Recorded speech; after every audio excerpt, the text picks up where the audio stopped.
Bonjour à tous, une nouvelle vidéo pour les 6e. Alors on va corriger le petit à toi de jouer que vous aviez donc après la fin du cours, donc la partie 3 sur les fractions. Alors, la première question donc c'était recopier et compléter donc des fractions. Fallait justement modifier l'écriture de la fraction. On commence avec le premier. Vous aviez un demi et vous deviez l'écrire avec 6 pour dénominateur. Alors, je vous avais dit on peut donc avoir la même valeur d'une fraction en multipliant donc en haut et en bas par le même nombre ou en divisant en haut et en bas par le même nombre non nul. Alors, pour un demi, pour avoir justement 6 au dénominateur, on se dit comment je fais pour passer de 2 à 6? Et bien c'est tout simplement 2 fois 3 qui va nous donner 6. Donc, si je multiplie en bas par 3, je dois multiplier également en haut par 3. Ce qui fait que je fais donc 1 fois 3 et ça va me donner 3, donc j'obtiens 3 sixièmes. On passe au B. Alors, il y avait une petite erreur dans l'énoncé. Alors, erreur oui et non, parce qu'on pouvait quand même s'en sortir avec la proposition que je vous donnais, mais on va faire quand même avec 6 huitièmes égale quelque chose sur 4. Alors, un nombre sur 4. Comment faire? Ici, cette fois-ci, pour passer de 8 à 4, je vais pas pouvoir multiplier, mais je vais diviser.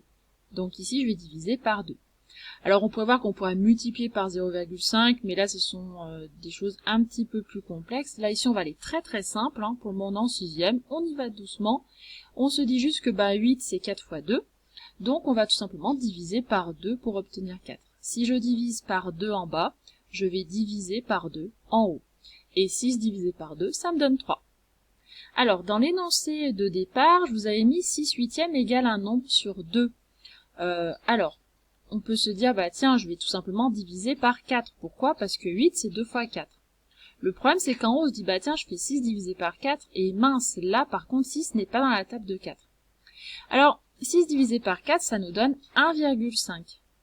Alors, pourquoi je pense que c'est une erreur d'énoncé? Parce que si j'ai 1,5 sur 2, ce n'est plus une fraction, mais une écriture fractionnaire. C'est-à-dire que j'ai un nombre décimal dans ma fraction. Donc ce n'est pas que c'est impossible, c'est juste qu'on n'est plus vraiment dans les fractions, on est dans les écritures fractionnaires. Donc sinon, on aurait obtenu 1,5 sur 2 pour l'énoncé de départ. Je passe au C. Vous aviez donc 7 cinquièmes égale un nombre sur 25. Et on se dit comment je fais pour passer de 5 à 25? Et je fais x 5. Pourquoi? Parce que 5 fois 5, 25. Si je fais x 5 en bas, je fais x 5 en haut, et 5 fois 7, ça me donne 35. Donc ici, 7 cinquièmes, c'est égal à 35 25e. Et on termine donc avec le deuxième petit exercice. Vous deviez donc ajouter des fractions qui avaient le même dénominateur. Donc 5 septièmes plus 3 septièmes, je garde le 7 en dénominateur et je fais 5 plus 3 qui me donne 8. Donc mon résultat, c'est 8 septièmes. Pour celui d'après, j'ai 1 demi plus 7 demi, je garde le 2 en dénominateur, je fais 1 plus 7, ce qui me donne 8, c'est-à-dire donc 8 demi ici. Et pour le dernier, 9 18e plus 3 18e, là encore, je garde le 18 au dénominateur. Au numérateur, je vais ajouter 9 et 3, ce qui me donne 12. Donc j'obtiens 12 18e. Allez, prochaine vidéo sur la fin du cours sur les fractions.